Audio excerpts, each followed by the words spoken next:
우리를 변화시키는 예수님의 부활이라는 그런 제목으로 함께 말씀을 나누고자 합니다.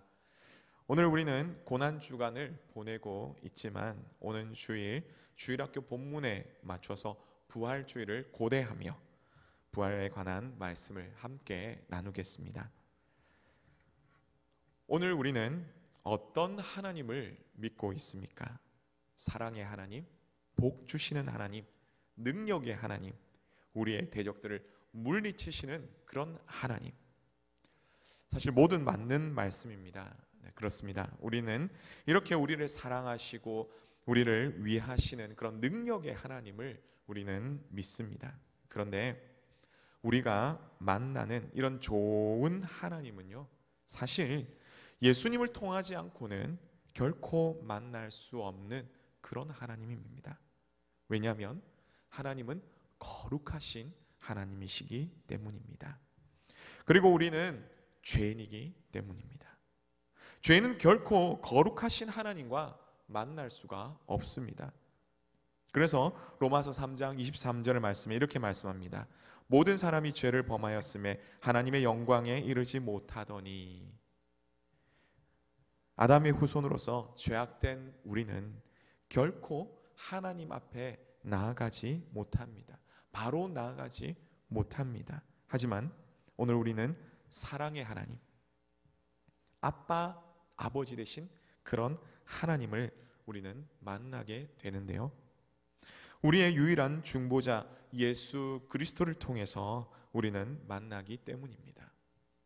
예수님께서 분명히 말씀하셨습니다. 요한복음 14장 6절인데 우리 함께 앞에 스크린을 보시면서 함께 읽겠습니다. 시작. 예수께서 이르시되 내가 곧 길이요 진리요 생명이니 나로 말미암지 않고는 아버지께로 올 자가 없느니라. 아멘. 그리고 갈라디아서 4장 6절 말씀인데 스크린을 보시면서 또 함께 읽겠습니다. 시작. 너희가 아들임으로 하나님이 그 아들의 영을 우리 마음 가운데 보내사 아빠 아버지라 부르게 하셨으니. 네, 스크린에 나오지 않네요. 제가 다시 한번 읽어드리겠습니다. 너희가 아들임으로 하나님이 그 아들의 영을 우리 마음 가운데 보내사 아빠 아버지라 부르게 하셨으니. 아멘. 그래서 우리는 오직 예수뿐입니다. 사랑하는 성도 여러분, 우리는 하나님의 아들 예수님을 통해서 우리의 유일한 중보자이신 그 예수님만을 통해서 우리는 사랑의 하나님, 그리고 아버지 되신 하나님을 우리는 만날 수 있습니다. 이것을 믿으시기를 바랍니다. 그러면 우리의 그 예수님께서는 우리에게 무엇을 하셨습니까? 우리가 한 주간 묵상하고 있듯이 우리를 위해서 십자가에서 대속의 죽음을 죽어 주셨습니다. 에베소서 1장 7절에서 이렇게 말씀합니다. 제가 읽겠습니다. 우리는 그리스도 안에서 그의 은혜의 풍성함을 따라 그의 피로 말미암아 속량 곧 죄 사함을 받았느니라. 아멘. 우리를 구원하시려 십자가를 지신 그 예수님은 죄가 없으신 분임에도 불구하고 그야말로 우리가 지은 모든 죄를 다 지시고 십자가에 죽으셨습니다. 그래서 로마서 6장 23절의 말씀처럼 죄의 삭은 사망이기 때문에 그렇게 죽어 주셨습니다. 하지만 우리를 구원하시려 십자가에 죽으신 그 예수님은 죄를 지셨으나 사실은 죄가 없으신 분이시기에 죽음이 어찌할 수 없었고 예수님은 사망의 권세를 깨뜨리시고 부활하셨습니다. 생명의 주인이 되셔서 예수님을 믿는 우리에게 또한 생명을 주셨습니다. 그러므로 이 예수님의 부활은 우리에게 많은 것들을 우리에게 줍니다. 그리고 우리를 변화시켜 갑니다. 그러면 예수님의 부활은 우리를 어떻게 변화시킵니까? 우리가 세 가지를 함께 살펴보고자 합니다. 첫 번째는 예수님의 부활은 두려움을 벗어나게 합니다. 본문 36절에서 39절까지 말씀을 우리 한 목소리를 천천히 함께 읽겠습니다. 시작. 이 말을 할 때에 예수께서 친히 그들 가운데 서서 이르시되 너희에게 평강이 있을지어다 하시니 그들이 놀라고 무서워하여 그 보는 것을 영으로 생각하는지라. 예수께서 이르시되 어찌하여 두려워하며 어찌하여 마음에 의심이 일어나느냐. 내 손과 발을 보고 나인 줄 알라. 또 나를 만져보라. 영은 살과 뼈가 없으되 너희 보는 바와 같이 나는 있느니라. 아멘. 예수님이 십자가를 지시고 죽으신 후에 예수님을 따르던 수많은 사람들이 뿔뿔이 흩어졌습니다. 하지만 부활하신 예수님께서는 여인들에게, 그리고 소수의 제자들에게, 또한 오늘 본문 앞에서 보면 엠마오로 가는 두 제자들에게 계속해서 찾아오셔서 내가 사망의 권세를 깨고 부활했다 하면서 예수님이 자신의 부활을 계속 보여주시며 증거하셨습니다. 오늘 말씀에 제자들은 매우 두려워하고 있었습니다. 왜냐하면 예수님은 부활하시기 전 십자가를 지시고 못 박혀 죽으심으로 이 제자들 곁을 떠나고 제자들 곁에는 없었기 때문입니다. 예수님을 믿고 따르던 그 사람들을, 이 제자들을 유대인들이 찾고 있었습니다. 이 제자들을 찾고 있었습니다. 그래서 제자들을 재판에 넘기며 심지어 잡아 죽이려고 하는 그런 지금 상황이었습니다. 그러니 이렇게 믿을 구석 없고 생명의 위협을 받고 있으니 제자들이 두려울 수밖에 없었습니다. 그 두려움이 얼마나 컸든지, 심지어 오늘 말씀 보니까 부활하신 예수님이 나타나셨음에도 불구하고 제자들은 여전히 두려워하고 있었습니다. 그리고 예수님이 분명히 죽었는데, 아니 부활했다는 소문은 어떻게 들은 것 같기는 한데 지금까지 우리가 보지 못했고, 아니 지금 문이 닫혀 있는 상황이고 아무도 들어올 수 없는 상황인데 갑자기 인기척도 없었는데 예수님이 나타나시다니, 혹시 우리 앞에 있는 이 예수님은 귀신이 아닌가? 유령이 아닌가? 아이고, 귀신이면 이 상황이 더 무섭다. 이렇게 생각하면서 두려워했는지도 모릅니다. 하지만 분명한 것은 이 제자들이 두려워했고 무서워하고 있는 그런 가운데 있었다는 바로 그 사실입니다. 사랑하는 성도 여러분, 오늘 우리 가운데 두려워하고 있는 분들이 있습니까? 제자들처럼 생명의 위협을 받거나 사람들로부터 싫어함을 받고 있는 그런 분들은 혹시 없으십니까? 여러분, 생명의 위협에도 여러 가지가 있죠. 오늘 말씀의 제자들처럼요, 진리로 인해서 예수님을 전한다고 그렇게 받는 생명의 위험도 분명히 있습니다. 예를 들면 일제 강점기 때 혹은 6.25 전쟁 때에 일본군이나 이 공산군에 의해서 예수님을 믿는다고 얼마나 많은 사람이 옥에 갇히고 또 목숨을 잃었습니까? 참 그런 분들이 많죠. 또한 우리 선교지에 보면요, 어떻습니까? 우리 선교사님들 참 수고 많으신데 선교하면서 때로는 목숨을 잃은 분들도 굉장히 많이 있는 것을 우리는 이 선교 보고를 통해서 듣습니다. 그뿐이겠습니까? 예전에 열심히 신앙생활 했다는 어느 우리 여성도님의 그런 이야기를 들으면요, 예수님을 믿는다고 해가지고 아버지한테 성경책도 찢어지고 교회 못 가도록 방에도 막 갇혀 있게 되고, 심지어 막 머리가 이렇게 이쁘게 길렸었는데 그것도 흉하게 확 잘리기도 하고, 그러는데 내가 기도 열심히, 하나님 내가 참 불쌍히 여겨주시고 나 좀 교회 가고 싶다고 막 이렇게 기도했더니 하나님께서 인도하셔가지고 내가 나중에 열심히 또 교회 다닐 수 있도록 그렇게 되었다, 그런 얘기도 분명히 들었습니다. 그런데 일상생활을 하다 보면요, 그런 이야기뿐만 아니라 일상생활 속에서도 우리가 찾아볼 수 있습니다. 어떻습니까? 정말 죽고 싶을 만큼 먹고 살기 힘든 그런 경제적 어려움에 직면해 있는 분들, 혹은 원치 않은 질병으로 인해서, 그것도 중병으로 인해서 생명의 위협을 받는 그런 분들, 두려워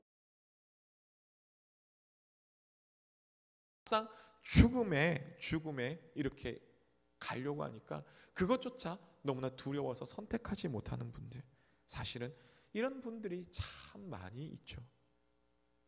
그런데 이런 분들과 비슷한, 아니 더 어려웠던, 어떻게 보면 그런 두려움에 있던 제자들이 주님의 부활을, 이 부활하신 그 주님을 만났습니다. 그리고 나서 그 두려움의 근원인 의심과 그 상황들이 해결되기 시작했다. 바로 그 말씀입니다. 그러자 제자들에게 있었던 것이 무엇입니까? 두려움에서 용기가 생겼습니다. 제자들이 부활의 주님을 만나고 예수님의 영이라고 불려지는 그 이름 되어지는 성령님의 임재를 체험하고 나니 어떻게 되었습니까? 담대하게 나가게 되었습니다. 담대함을 얻게 되었습니다.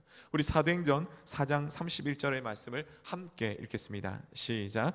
빌기를 다하매 모인 곳이 진동하더니 무리가 다 성령이 충만하여 담대히 하나님의 말씀을 전하니라. 아멘.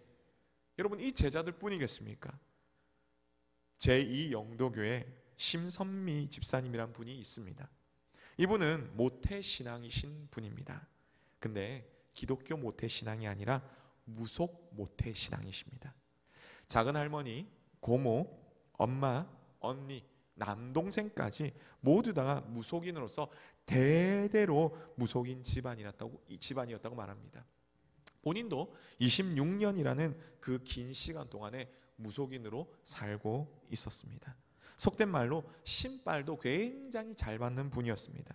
그런데 귀신이 시키는 대로 잘 하다가, 여러분, 하는 거 뭐 그냥 하면 되는데 뭐 언제나 다 잘할 수 있습니까? 아니죠. 잘할 수 없습니다. 그래서 얼마나 힘들었든지 3번이나 그만두려고 했습니다.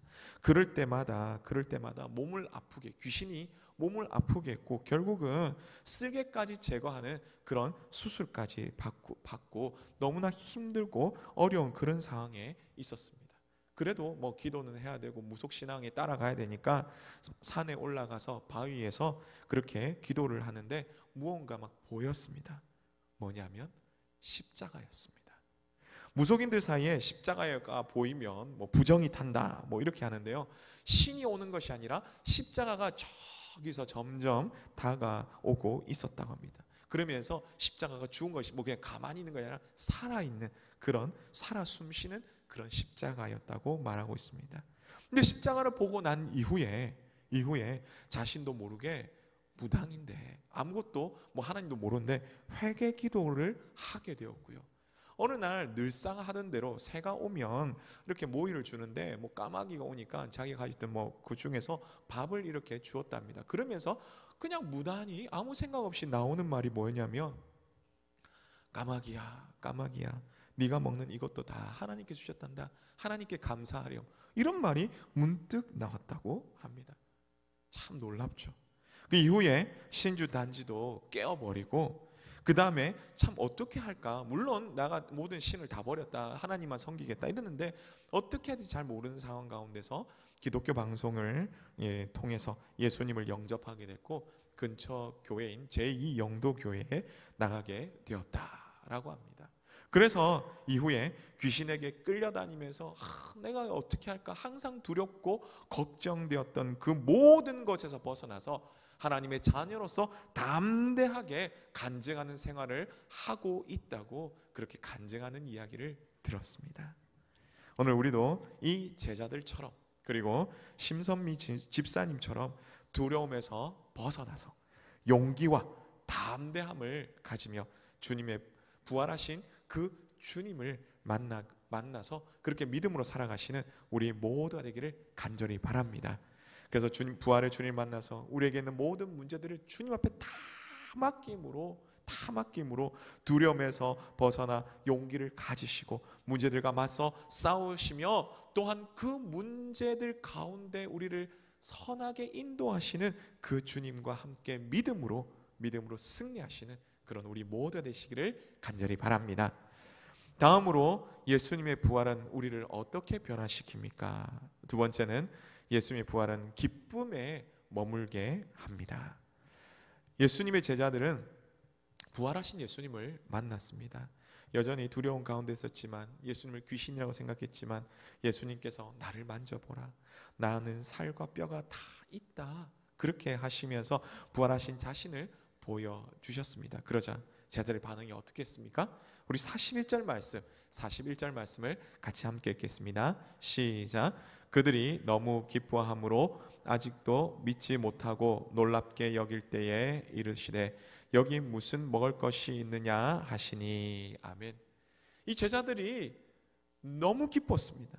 기뻐도 그냥 보통 기쁜 게 아니라 놀라며 너무너무 기뻐했다라고 말씀합니다. 여러분, 예수님의 부활이 왜 제자들에게 기쁨이 되었을까요?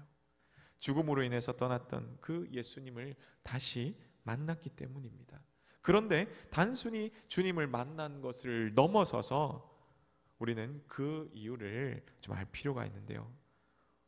바로 그 놀라운 그 예수님, 부활의 주님께서 왜 우리 가운데, 이 제자들 가운데 기쁨이 되었냐면, 예수님이 태어날 때 그 천사들의 말에서 우리는 그 단서를 좀 찾아볼 수 있습니다.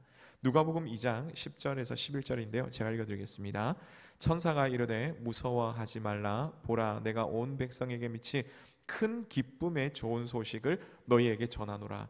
오늘 다윗의 동네에 너희를 위하여 구주가 나셨으니 곧 그리스도 주시니라. 아멘. 예수님이 우리의 유일한 구원자가 되시기 때문이다 라는 것이죠.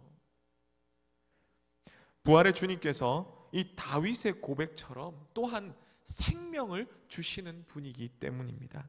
사도행전 2장 26절에서 28절인데요. 또 제가 읽어드리겠습니다. 그러므로 내 마음이 기뻐하였고 내 혀도 즐거워하였으며 육체도 희망에 거하리니 이는 내 영혼을 음부에 버리지 아니하시며 주의 거룩한 자로 썩음을 당하지 않게 하실 것이미로다. 주께서 생명의 길을 내게 보이셨으니 주 앞에서 내게 기쁨이 충만하게 하시리로다 하였으므로 아멘. 사랑하는 성도 여러분, 예수님의 그 부활은 예수님이 우리의 참된 구원자이심과 그분의 생명의 주인이 되심으로써 우리에게 생명을 주는 분임을 바로 말씀하고 있기 때문입니다. 그러므로 우리는 우리의 이런 상황의 어려움에서 벗어날 뿐만 아니라 참된 기쁨을 우리는 누릴 수 있게 됩니다. 우리 한번 생각해 보겠습니다. 우리 가족 중에서 혹은 잘 지내는 그런 지인 가운데서 만약에 사고로 어떤 분이 돌아가셨다고 생각해 봅시다. 병원에 가셨는데 심장이 멎었다. 그래서 의사로부터 사망 선고를 받았다고 했을 때에 그 소식을 들은 여러분 가족들이나 주변 분들, 이런 사람들은 얼마나 그러한 소식에 마음이 아프시겠습니까? 저도 아버지가 돌아가셨을 때에 천국 가셨으니 안 울어야지 분명히 그렇게 했습니다. 근데 뭘 가지러 병원에서 이제 집으로 가는 그런 가운데서 차를 타고 이렇게 가는데요, 하염없이 눈물이 막 흘렀습니다. 안 울어야지 하는데 막 울었습니다. 근데 만약 그때에 한번 생각해 봤는데, 그때 아버지가 다시 깨어나셨다, 근데 건강한 모습으로 다시 회복하셨다, 이런 말 한다면 아마 제가 얼마나 기뻤을까, 한번 그렇게도 생각해 봤습니다. 여러분, 생명은 너무나 귀중한 것입니다. 아무리 싸우고 미워 죽겠다고 해도 사랑하는 관계라면 살아있는 것만 해도 너무나 감사하고 기쁘고 좋은 것입니다. 하나님은 우리에게 이런 기쁨으로 다가오시며 또한 예수님으로 인해 구원받은 그 생명의 기쁨을 또한 누리게 하십니다. 오늘 우리 마음 가운데 이러한 생명을 받은, 다시 살아난 그런 기쁨이 있습니까? 살아있기에, 그것도 예수님을 믿어서 영원한 생명이 우리 마음속에, 우리 가슴속에, 우리 삶 속에 있기 때문에 기쁨이 있습니까? 무엇보다도 그러한 하나님, 그것을 생명을 주신 그 하나님과 우리가 함께하기에, 그 하나님이 우리 아버지 되시기에 그렇게 정말 기쁨을 누리고 계십니까? 바라기는 하나님께서 주신 그 참된 기쁨을 회복하시며 또한 누리시는 우리 모두가 되시기를 간절히 바랍니다. 다음으로 예수님의 부활은 우리를 어떻게 변화시킵니까? 세 번째는 예수님의 부활은 행복으로 나아가게 합니다. 여러분, 행복이 무엇이겠습니까? 행복이 무엇일까요? 아마도 작곡가 손경민 목사님의 행복이라는 그 찬양 가사를 보면요, 우리가 잘 알 수 있는데 이렇습니다. 화려하지 않아도 정결하게 사는 삶, 가진 것이 적어도 감사하며 사는 삶, 내게 주신 작은 힘 나눠주며 사는 삶, 이것이 나의 삶의 행복이라고. 눈물 날 일 많지만 기도할 수 있는 것, 억울한 일 많으나 주를 위해 참는 것, 비록 짧은 작은 삶 주 뜻대로 사는 것, 이것이 나의 삶의 행복이라고. 눈물 날 일 많지만 기도할 수 있는 것, 억울한 일 많지만 주를 위해 참는 것, 비록 짧은 작은 삶 주 뜻대로 사는 것, 이것이 나의 삶의 행복이라고. 이것이 행복이라고. 세상은 알 수 없는 하나님 선물, 이것이 행복이라고. 하나님의 자녀로 살아가는 것, 이것이 행복이라고. 이것이 행복이라고. 우리는 행복이라는 그 찬양을 부르면서 사실 행복은 돈 많고 넉넉하고 건강하고 자녀 잘 되고 그런 성공이 우리는 행복이라고 합니다.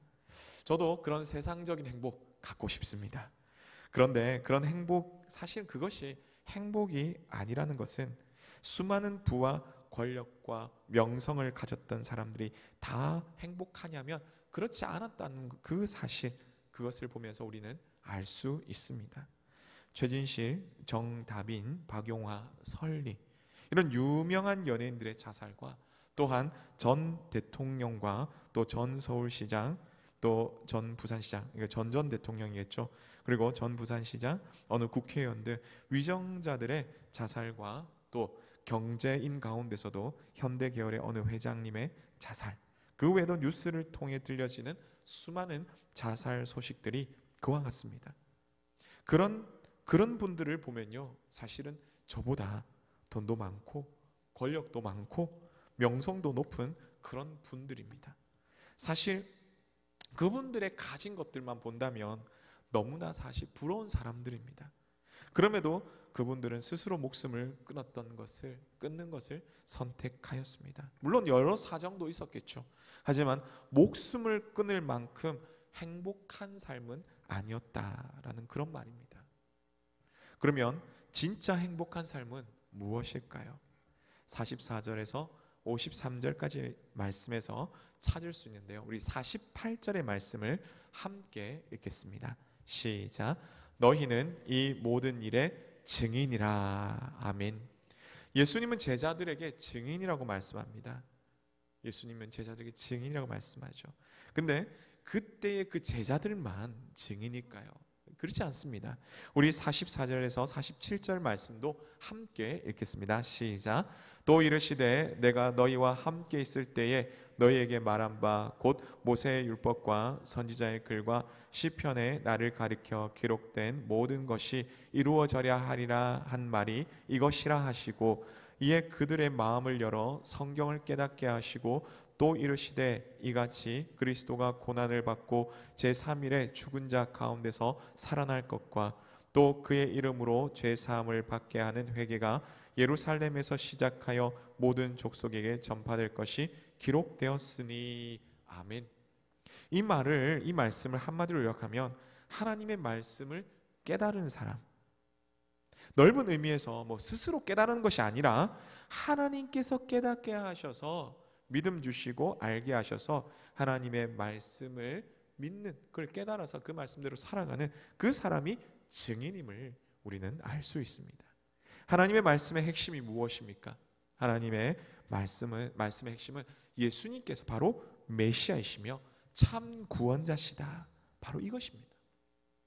그러므로 예수님을 구주로 믿는 우리 모두는 바로 예수님의 증인입니다.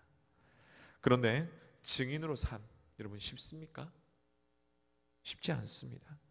제자들도 마찬가지였습니다. 그래서 예수님께서는 49절에서 위로부터 능력이 입혀질 것이다, 성령께서 함께 하시고 도와주실 것이다 라고 말씀하십니다. 그러면서 이 사명 잘 감당하라고, 이것이 너희가 감당해야 할 사명이고 본분이라고 말씀하시며 이 제자들을 축복하십니다. 사랑하는 성도 여러분, 예수님의 부활은 우리의 참된 행복인 우리의 본분, 우리의 사명으로 나아가게 함을 기억하시길 바랍니다.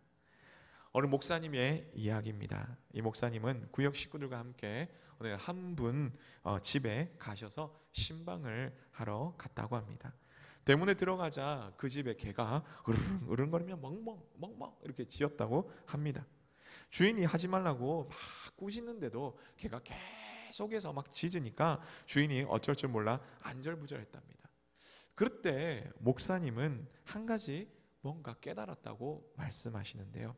멍멍 짖는 그 소리가 목사님에게는 좀 다르게 느껴졌다고 말씀합니다. 어떻게 했냐면 이렇게 말씀하는 것처럼 느껴졌다는데요. 목사님, 그리고 구역 식구 여러분, 나의 주인이 나를 먹여 기르고 있는 그 뜻은 개의 본분을 다하라고 하는 것 아니겠습니까? 개의 본분은 낯선 사람이 집에 들어서면 짖어야 하는 것입니다. 그러므로 내가 이렇게 짖는 것은 목사님이 싫어서가 아닙니다. 개인 나의 본분을 다하는 것입니다. 그러니 기분 나쁘게 생각하지 마시고 목사님은 목사님의 본분을 다해 주십시오 라고 그렇게 들려졌다고 말하고 있습니다. 참된 행복은 우리에게 맡겨진 그 사명을 감당하는 것입니다. 우리에게 맡겨진 사명, 부활하신 예수님, 생명의 주인이신 그 예수님을 전하는 증인으로서의 사명입니다.